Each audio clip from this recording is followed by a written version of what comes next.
Hi, this is Phil, and I wanted to give you a short presentation about kind of the extremes of crossover slopes that we see in typical speakers and why I chose a second order slope. Um, Here we go. So, what is a crossover? If you're not familiar with the crossover, anytime we have a two-way or three-way speaker, there needs to be something that a circuit essentially that um, dictates how these drivers are going to interact, what frequencies one is going to play, and what frequencies the other is going to play. And actually, they're generally overlap between the two, and that's what we call a slope. So in a crossover slope, there's an overlap region, and in that overlap region, say the woofer may be being attenuated as you move up the frequency in the crossover range, increasingly less sound contribution, whereas the tweeter has increasingly more as we move from low to high frequencies. There's a lot more to crossovers than that, but that's the basics. And when we talk about a first order versus a second, third, or fourth order, what we're talking about is the crossover slope, is how steep is the boundary of overlap between the two. So over on the left, I have kind of a gradient of two different colors that you'll see are combined in the middle in this region right here. On the left, I have the same two colors, but the overlapping region is really small. And so in a first order crossover, the attenuation is only about 6 decibels per octave, whereas roughly for a fourth order crossover, it's 24. And if we added a second and third in this picture, they would get progressively more reduction in decibels as we go from left to right. So a shallow crossover is the first order, where they share a lot of space, where they're both contributing.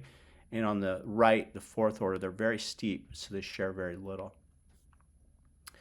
The pros of a first order crossover. So Jim Thiel, Richard Vandersteen are famous, among a lot of others, for using first order slopes.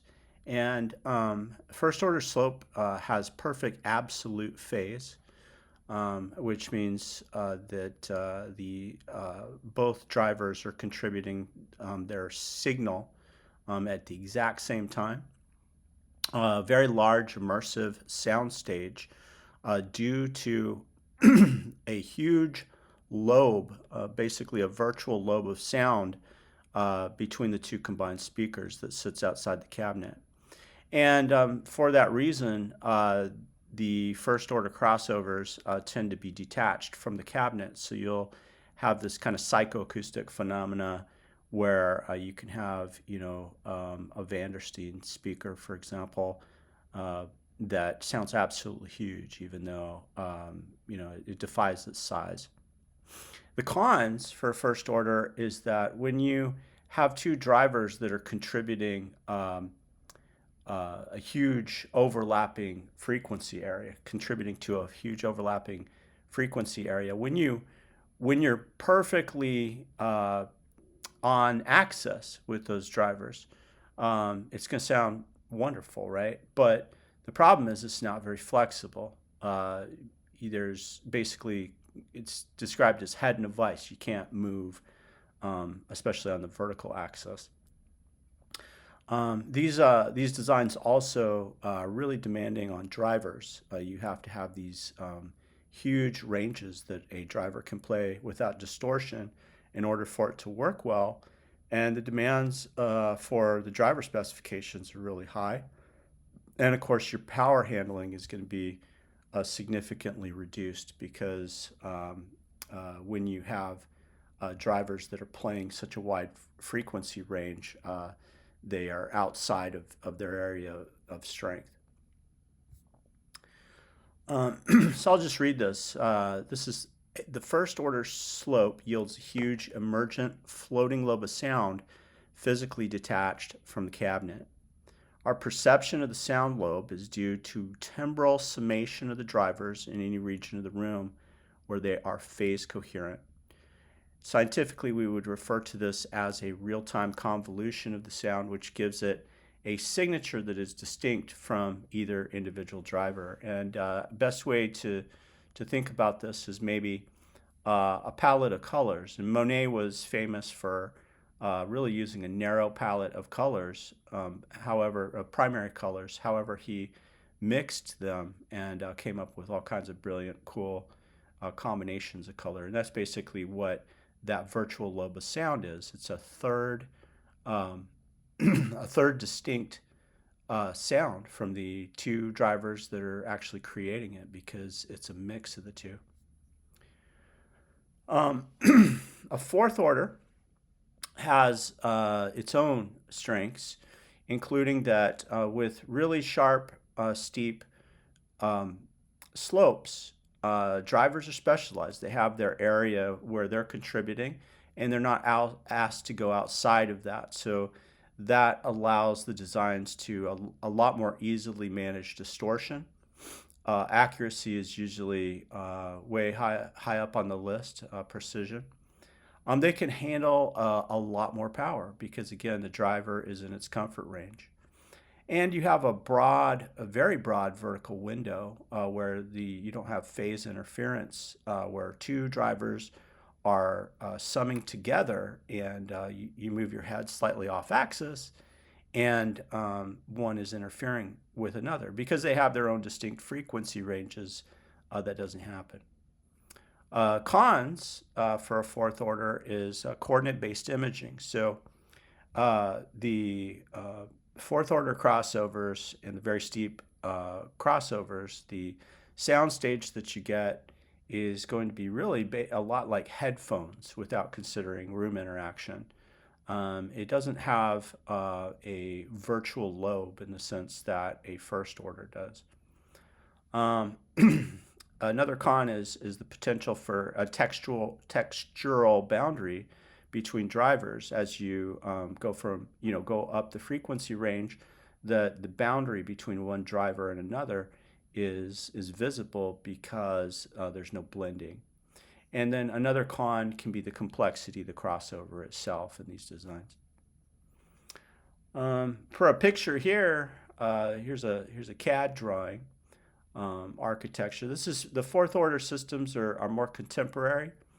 They it yields a pinpoint localization of sound based on interpretation of coordinate-based panning and the localization artifacts of the recording. The approach prioritizes a window into the recorded mix over the synthesis of a unified acoustic event in the room, which is the sound lobe. And I've added here the second order slope, and this is what I'll be using for all of my designs that I'm going to be building this year and presenting to you guys. And the second order slope is still a significant overlapping slope, attenuating at about 12 decibels at 1 octave. And it has the advantage that it's much less steep than a first order. So what are the pros and cons of using a second order? Well, it doesn't have perfect absolute phase, and I'll talk about this in a subsequent presentation, but it has perfect relative phase. And actually, that's what matters. There's a lot of discussion about the phase characteristics of the second order crossover not being perfect. I'm going to argue that they essentially are perfect. It's relative phase that matters when we're dealing with the small amount of microseconds of delay in an absolute sense. Outside of the box imaging, so it may not provide the huge lobe of a first order, but it does provide an overlapping lobe that's significant, and this is really special for instruments like a distorted guitar, where you have a square wave and you need the transients to be integrated, which may be high frequencies, to be integrated with maybe the mid-range. This is something that fourth order systems can struggle with to produce in as realistic and beautiful ways as you can get out of a first order or a second order. Vertical polar stability. Now, it's not going to have it's typically in most two-way systems, unless it's coaxial, it's not going to have the polar stability of a fourth order. In other words, if you move your head up and down, you're going to hear differences as there's phase interactions between the two drivers. However, in my experience, I've found it the second order to be very robust. So this isn't an issue for me anyway in my designs. Textural cohesion. So that lobe that we have that sits outside of the speaker, that is that color on the palette that we've mixed, presents harmonic continuity, right? You're not going to hear a boundary in the way that you might with a fourth order, and you're also going to have your transients kind of locked in into that one lobe, along with the other parts of the sound that make up the instrument. Reasonable power handling, and this is huge because a first order slope really puts a lot of pressure on the drivers, and the driver demand is just less with the second order slope. So although you don't get the specialization of a fourth order, and you really got to consider how you're going to blend your drivers, and there's more demands on them, there's still a significant amount of flexibility. And then there's simplicity. A second order is a very simple circuit. The cons: imperfect absolute phase. I'm going to say that because there's a lot of people who think that this is an issue still, and I'm going to show you mathematically why it's not in a coming video. Vertical lobing. This is real.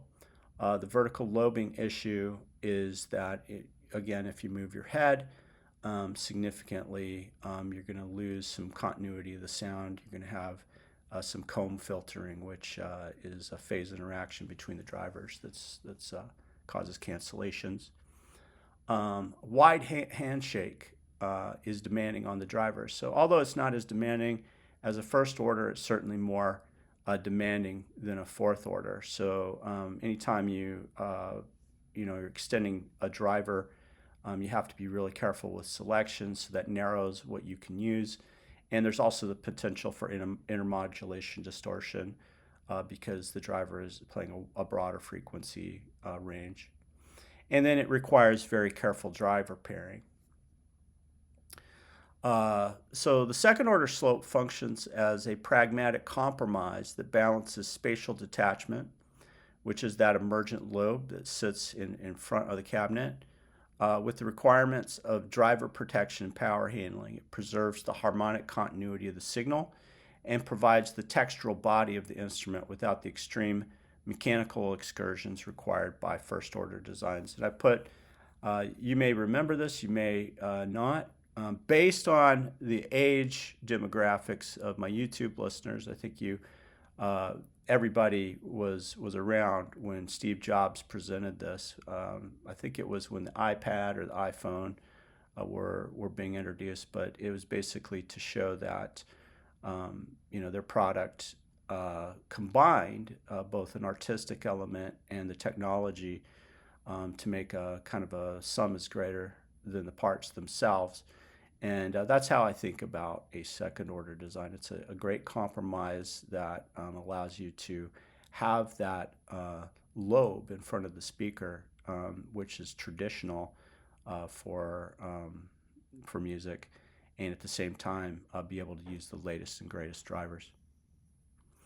And I just wanted to point this out. When we're talking about overlap, when we use a fourth order design, we're kind of breaking with tradition, in the sense that the engineers who made all these albums used second order crossover monitors, which are very famous, like the Tannoy Gold and the Altec Lansing 604.